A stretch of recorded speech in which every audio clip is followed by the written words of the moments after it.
Hello students, let's finish the chapter Journey to the End of the Earth for class 12 from the book Vistas. इस chapter में हमने अभी तक ये देखा कि कैसे जो इंडिया और अंटार्कटिका एक ही लैंड मास का पार्ट हुआ करते थे जिसका नाम था गोंडवाना। जो ऑथर है वहीं की एक जर्नी पर गए हुए हैं। Let's see the remaining part.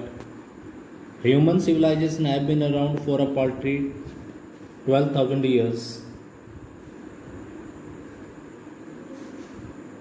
जो ह्यूमन सिविलाइजेशन है इस धरती पर लगभग 12,000 साल पहले उसका जन्म हुआ था। बेयरली a few seconds on the geological clock. और जियोलॉजिकल अगर भूमि इस पृथ्वी को मापने वाली जो जियोलॉजिकल क्लॉक है उस पर लगभग सेकंड्स की बात लगती है हमें। In that short amount of time we have managed to create quite a ruckus etching our dominance over nature with our villages, towns, cities, mega cities.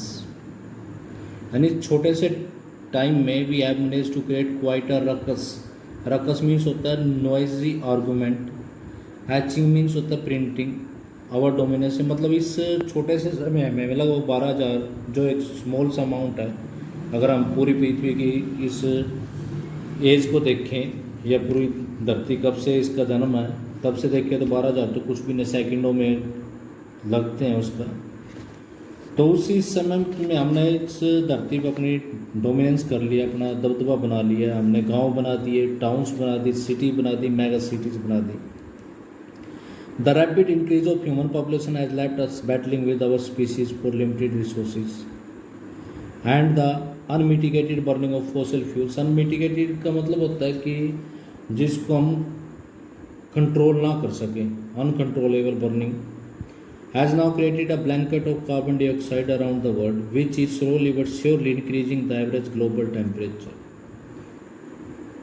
इस रैपिड ह्यूमन पॉपुलेशन ने हमें बैटलिंग करने के लिए छोड़ दिया, हमारी फाइटिंग स्टार्ट हो गई है अदर स्पीसीज़ के साथ। यानी जो दूसरी जो स्पीसीज़ है धरती पे लिमिटेड रिसोर्सेज के लिए फाइट शुरू हो गई है। यानी धरती पर लिमिटेड रिसोर्सेज हैं, वो चाहता है कि हम यूज़ कर लें, वो चाहता है हम यूज़ कर लें, दूसरी स्पीसीज भी चाहती हैं। और साथ में जो फॉसिल फ्यूल्स हैं उनकी अनमिटिगेटेड अनकंट्रोल्ड बर्निंग स्टार्ट हो गई, जिससे कार्बन डाइऑक्साइड का एक ब्लैंकेट सा क्रिएट हो गया संसार के चारों तरफ, जिसने धीरे धीरे लेकिन श्योरली ग्लोबल टेम्परेचर को इंक्रीज कर दिया है। Climate change is one of the most hotly का मतलब most argued contested environmental debates है ऑफ आवर टाइम। यानी इसके ऊपर क्लाइमेट चेंज के ऊपर काफ़ी लोगों की डिबेट होती है। Will the West Antarctic ice ocean current be disrupted? तो एक क्वेश्चन हमारे सामने अराइज होता है कि अब वेस्ट अंटार्कटिक आइस ओशियन जो है करंट उसका जो फ्लो है बी डिसरप्टेड, क्या उसको डिसरप्ट कर दिया जाएगा, मतलब उसमें कुछ रुकावट आ जाएगी। Will it be the end of the world as we know it? जैसा कि हम जानते हैं कि क्या संसार का अंत हो जाएगा। Will the Gulf Stream ocean current be disrupted? Let's read again from here. Will the West Antarctic ice sheet melt entirely? क्या वेस्ट अंटार्कटिक जो आइस की जो शीट है कम्प्लीटली मेल्ट हो जाएगी, पिघल जाएगी? Will the Gulf Stream ocean current be disrupted? क्या गल्फ स्ट्रीम जो ओशियन करंट है वो डिसरप्टेड हो जाएगी, दूसरी तरफ मुड़ जाएगी? Will it be the end of the world as we know it? क्या इस संसार का अंत हो जाएगा जैसा कि हम जानते हैं? मे बी, हाँ पॉसिबल है, मे बी नॉट, ना भी हो सकता है। Either way Antarctica is a crucial element in this debate. तो फिर भी अगर हम इन क्वेश्चन का जवाब जानना चाहते हैं या क्लाइमेट चेंज के ऊपर डिबेट करना चाहते हैं तो उन सभी का जवाब अंटार्कटिका एक क्रूशियल एलिमेंट होगा डिबेट में। Not just because it is the only place in the world which has never sustained a human population. यानी इस वजह से नहीं कि ये संसार में एक ऐसा स्थान है जहाँ पर कभी ह्यूमन पॉपुलेशन का वर्चस्व नहीं हुआ, मतलब वहाँ पर ह्यूमन बींग्स का कोई अभी साइन नहीं है। And therefore remains relatively pristine. Pristine means होता है प्योर, कि अभी तक उसको प्योर है, उसको किसी ने टच नहीं किया। But more importantly, because it holds in its ice cores half million year old carbon records, बल्कि इसलिए कि उससे भी ज़्यादा इम्पोर्टेंट क्या है कि इसकी जो आइस कोर हैं, यानी जो बर्फ़ की जो सीट हैं, उसके सेंटर में half million year old carbon record trap हैं in its layer of ice की परतों में। If you want to study and examine the earth past present and future, कि अगर हम धरती के पास्ट प्रेजेंट और फ्यूचर के बारे में जाना चाहते हैं, Antarctica is the place to go. तो अंटार्कटिका एक ऐसा स्थान है जहाँ पर हमें जाना चाहिए। Student on Ice, the program I was working with on the Sokal Sky, जो राइटर था, जो ऑथर है, वो स्टूडेंट ऑन आइस प्रोग्राम के साथ जुड़ा हुआ है, उस प्रोग्राम पे काम कर रही है। साथ में वो ये प्रोग्राम सोकल स्काई के साथ भी जुड़ा, aims to do exactly this by taking high school student to the end of the world. हम भी वैसे ही, हमारा भी मेन पर्पज़ ऐसे ही है कि हम ऐसा ही करें, जिसमें हमने क्या किया कि जो हाई स्कूल के जो स्टूडेंट है उनको वर्ल्ड के एंड की तरफ ले जाना चाहते हैं। वर्ल्ड का एंड कहाँ, मतलब जो बॉटम में है, अंटार्कटिका की तरफ उनकी जर्नी है ये। Providing them with inspiring educational opportunity, ताकि उनको मोटिवेटिंग एजुकेशनल अपॉर्चुनिटी मिले, which will help them foster means होता है develop a new understanding and respect for our planet, जिससे उनके अंदर एक नया अंडरस्टैंडिंग, नए रेस्पेक्ट पैदा हो सके हमारे ग्रह के बारे में। It has been in operation for 6 year now, यानी जो स्टूडेंट ऑन आइस प्रोग्राम है लगभग 6 साल से कंटिन्यू है। Headed by Canadian Geoff green, और इसका जो मुखिया है, इसका जो हेड है, वो एक कैनेडियन व्यक्ति है जिसका नाम जियोफ ग्रीन है। Who got tired of carting celebrities and retired, जो सेलिब्रिटीज़ को कार्टिंग करने से थक चुका है। कार्टिंग मीन्स होता है उनको ट्रांसपोर्ट करने में, इधर से उधर ले जाने में थक चुका है। एंड रिटायर्ड, और वहाँ से रिटायर्ड हो गया। Rich curiosity Sikar who could only give back in a limited वे, एक अमीर व्यक्ति है, क्यूरियोसिटी सीकर है, उसकी जिज्ञासा है जानने की।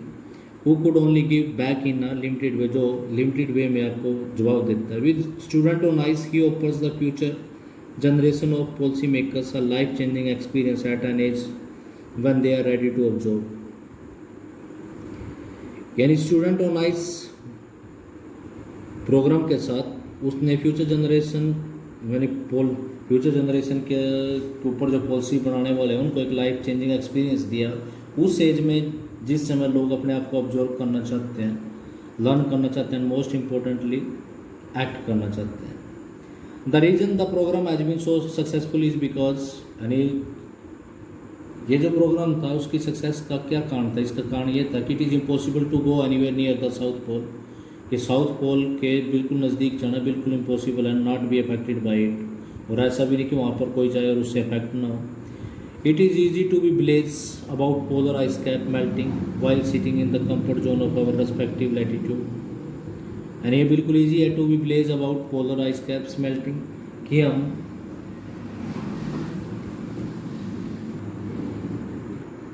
बिल्कुल it is easy to be blase about polar ice cap melting, कि जो पोलर आइस कैप जो मेल्ट हो रहे हैं उसके बारे में अपने कंफर्ट जोन में बैठे हुए अपने लैटिट्यूड और लॉन्गिट्यूड में ये सोच लें कि हम कम है, इससे क्या लेना देना, वो बिल्कुल आसान है।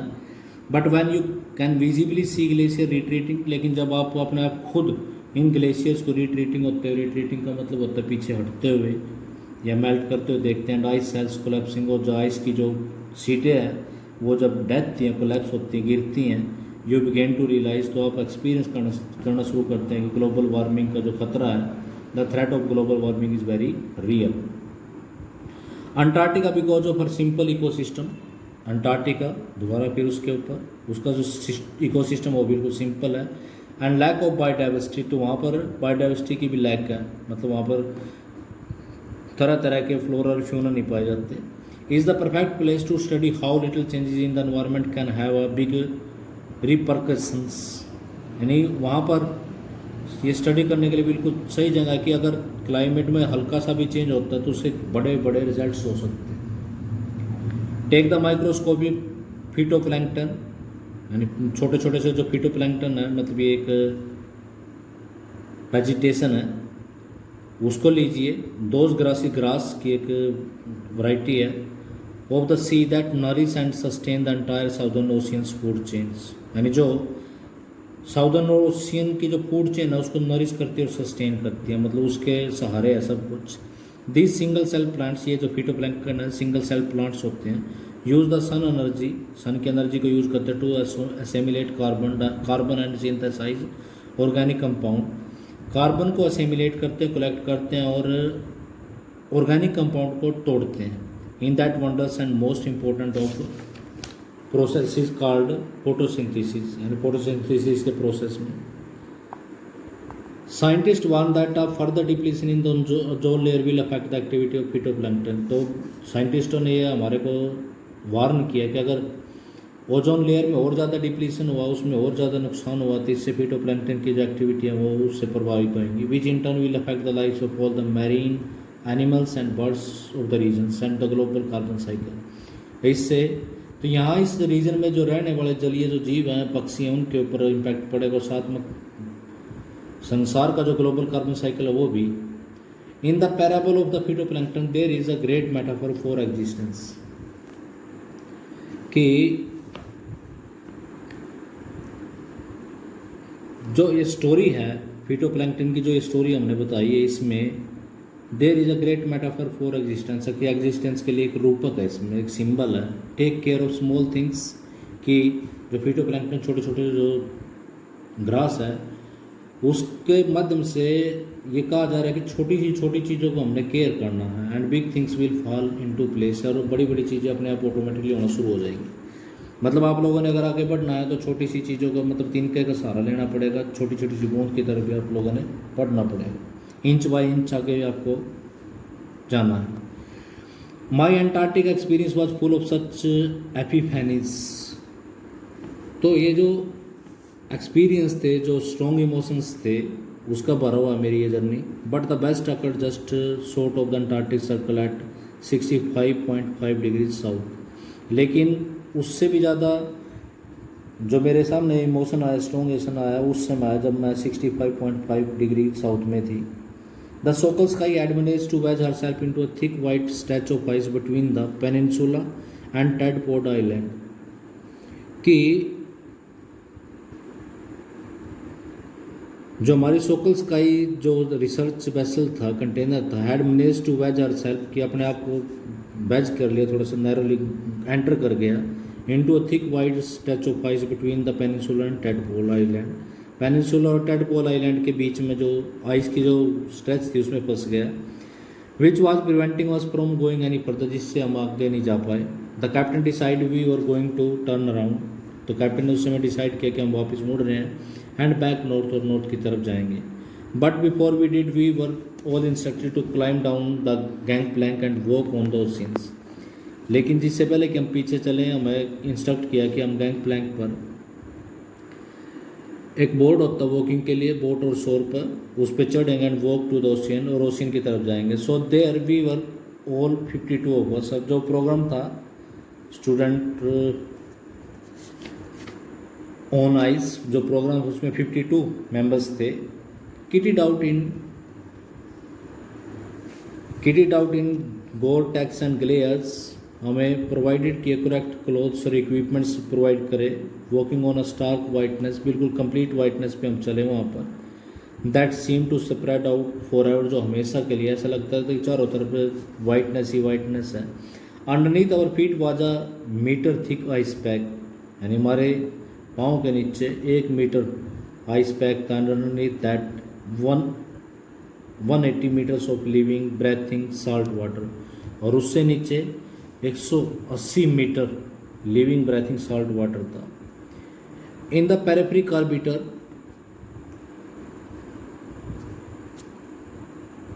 Seals were stretching and sunning themselves on the ice floors, और उसके आसपास बाउंड्री पर क्रैब बीटर जो सील थी, क्रैब बीटर जो सील होती हैं, सील एक एनिमल्स है, वो अपने आप को स्ट्रेच कर रहे थे, सन के आनंद ले रहे थे आइस के फ्लोज पर, much like stray dogs will do under the shade of a banyan tree, यानी जैसे आवारा कुत्ते बैनियन ट्री के नीचे अपने आप को स्ट्रेच कर लेते हैं, वैसे वहाँ पर सील एनिमल मिलता वहाँ पर। It was nothing short a revelation, everything does Indeed connect. ये किसी प्रकार का कोई रहस्य नहीं है, कोई डिस्क्लोज नहीं है, सब कुछ कनेक्टेड है। 9 time zone, 6 check point, 3 bodies of water and many ecosphere later है। उसी के बाद में फिर दोबारा फिर हमने वही 9 टाइम जोन्स पार किए, 6 चेक पॉइंट, वाटर की 3 बॉडीज़ पार और कई इकोस्फीयर पार क्रॉस किए। I was still wondering about the beauty of balance in play on our planet, कि कैसे हमारे इस प्लानट पर, अर्थ पर कैसे ब्यूटी है चारों तरफ। How would it be if Antarctica were to become the warm place that it once used to be, यानी कितना अच्छा होगा अगर अंटार्कटिका दोबारा फिर एक वार्म प्लेस बन जाए जब कभी ये पहले होता था। Will we be around to see it, क्या हम इसको देख पाएंगे। और would we have gone the way of the dinosaur, या हम भी डायनासोर की तरह विलुप्त हो जाएंगे। मैमथ्स एंड वुली रैनो, या मैमथ की तरह या वुली रैनो के द्वारा। हु इज़ टू बी सो, कोई इसके बारे में नहीं कह सकता। But after spending 2 weeks with a bunch of teenager, लेकिन 2 सप्ताह छोटे छोटे से बच्चों के साथ बिताने के बाद, who still have the idealism to save the world, जिनके मन में आज भी आदर्श है कि वो संसार को बचाएंगे। All I can say is that a lot can happen in a billion years, कि लाखों सालों में कुछ बहुत कुछ हो सकता है। But what a difference a day makes, कि लेकिन एक दिन काफ़ी डिफरेंस कर सकता है। कि तो हमें इस अर्थ को बचाने के लिए कुछ न कुछ अपनी तरफ से करना चाहिए। That's all for today students. Have you enjoy this lesson? Thank you, have a nice day.